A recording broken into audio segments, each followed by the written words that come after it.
xaridlar qanday ko'payadi ekan. Mana.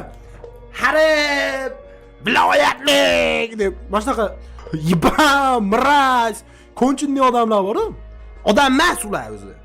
Hali gniyda ich-ichidan qora odamlar bor-ku. Ana shunaqa qora odamlardan chiqadi-da, mana shunaqa narsalar. Haligindaqa bu propagandada o'zi. Hamma joyda yaxshi odam bor, hamma joyda yomon odam bor. Nimaga unaqa propaganda deyapman? Bilsanglar, haligi ruslarda ruskiy общинасы bo'lardi, haligi migrantlarga qarshi, haligi millatni boshqa shunaqa ibanlarni propagandasini deb turib, haligi 10 yoshli bola o'lib ketdi-da, misol uchun. Haligi Gandonni videosini ko'rdim.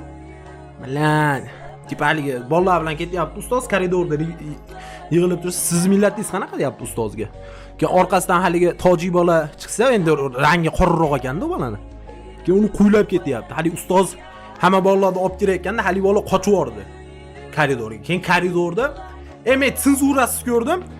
Haligi bolani bo'yniga pichoq tiqib turib, betiga pirtsovka sepyapti haligi. Ya'ni tiqib yuboryapti-da. Mana shu ham propagandada, tushunyapsizlarmi? Mana shunaqa tojiklar mana bo'ladi, ruslar mana, o'zbeklar mana bo'ladi deb turib, ash propaganda qilishganda haligi ruskiy общинасы ham.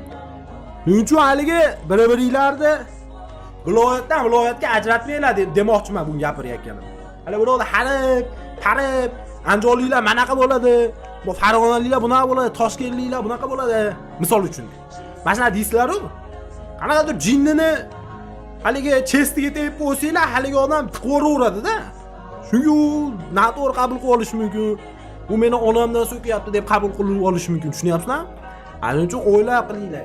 Lekin ash bolani hali cho'milsam ham ash bolani bekor ko'ribman-da o'zi u videoni. Hali bola hayolimdan ketmayapti, tushunyapsizlarmi? Birovni millatiga, birovni viloyatiga umuman haligindaqa ajratish degan narsalar vaqti yo'qolib ketdi ash videoda.